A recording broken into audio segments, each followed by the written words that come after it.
I'll go back now to 1949. I was in Milwaukee. I gave a series of lectures on the Bible. And this couple, he was a physicist, the head physicist of Alice Chalmers. They're a huge, big manufacturing firm making these turbines, sometimes bigger than this interior. And he was the head of the chemical department, where they would send water from all over the world who bought the turbine. And he would analyze the water to discover the problem that they faced. Because the water, as it came through the stream, gathered the chemicals. And then the chemicals deposited itself within the turbine. And so they would send him samples of the water. And then he would analyze the water and then send them the solution to their problem. Well, being a trained chemist and the head of the department, he didn't take issue with me, but he said, Neville, I can't quite go along with you. Because as a chemist, it's in conflict with my training. You tell me that you can go forward in time, that you can move backwards in time, that all things are.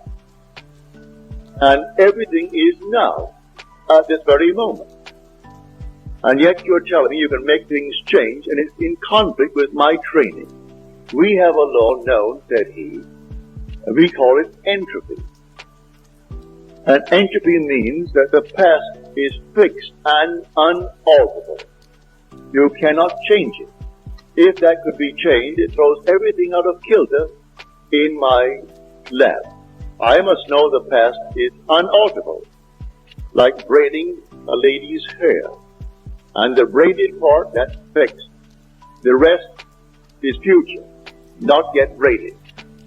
We are waiting to see how it will develop from the braided part, because that is completely fixed and unalterable. And you tell me it is not, that the whole vast world exists now, past, present, and future, and that you can go into these sections of time in a world that is finished. But I can't go along with that. It's perfectly all right. I am not a chemist. I'm not a scientist, so I cannot argue the point with you. I only know my vision. And I teach vision as I have actually experienced it. I can go into these spots. I have gone into these places, and the past has not passed away. And it's fixed, as you say, but I'm quite sure one could go back and revise that past and change it.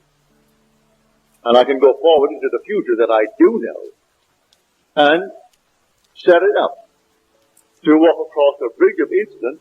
When I come to that point in time where I have ended, it takes on the color and the tone and the reality that I assumed it to be when I entered that state. Can't be done.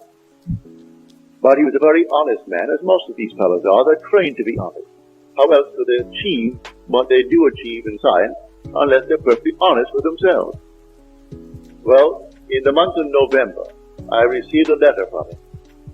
And he sent me the Science News letter dated October the 15th.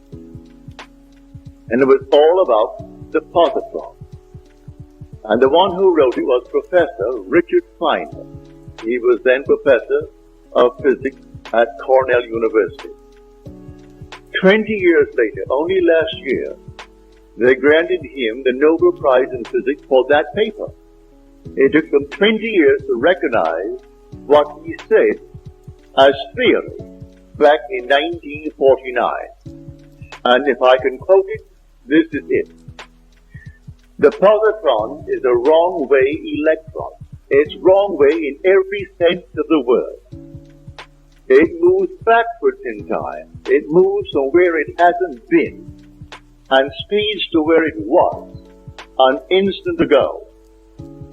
Arriving there, it is bumped so hard, its time sense is reversed and it moves back to where it hasn't been.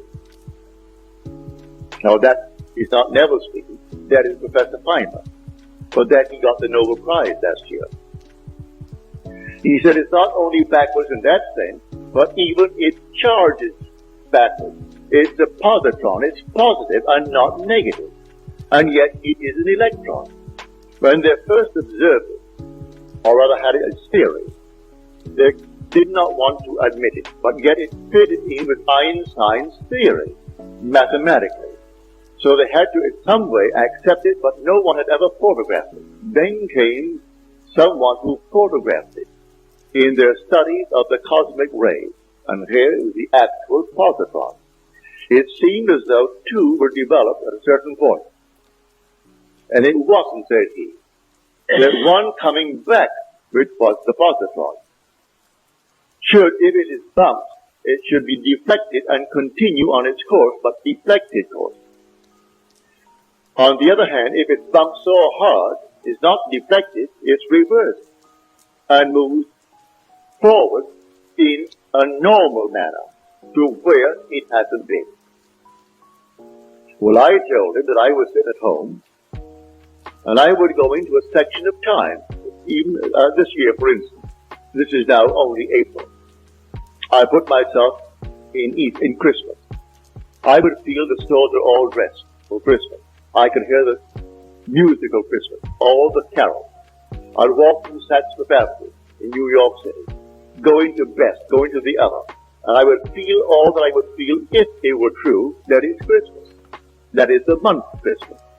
And then when I feel that it's all Christmas, then I would feel that things are as I desire them to be back in the month, say, of March or July, which was certainly not Christmassy. So take a hot day in July, and I'm feeling it to be cold, and snow on the ground, and all the dressing for Christmas. And then I would open my eyes and bounce back and shock myself, because it seemed so real to me that when I came back and opened my eyes upon July and it's hot, I thought, now, are you kidding yourself? No, when I went forward in time, quite normally, waiting out the days of the month to the month of December, things happened as I actually had assumed that they would. I went forward and predetermined what would happen. Well, when he sent me this, he wrote a sweet, lovely letter saying, Neville, I must confess, I didn't see it. No one saw it until Professor Feynman in his lab discovered it. But he discovered it by theory. And you tell me you know it by vision. You're not a scientist, and yet all that you said to me, which I could not believe, and even at this moment it's difficult for me to believe, here comes a great professor, a theoretical physicist, and he is the one who wrote this paper. For that he got the Nobel Prize last year. He worked on our atomic bomb. He worked on the hydrogen bomb. Then he asked the government to relieve him of the secrecy imposed upon him because of his position. And he came here to Caltech and taught at Caltech theoretical physics. He said, I want the freedom of imagination. I just want to be confined with the secrets of government so that I could not express myself. Leave me alone or in theory. So he goes blindly on with his mathematics and his theory, bringing out these concepts, all theory. Well, mine is not theory. I go into these states.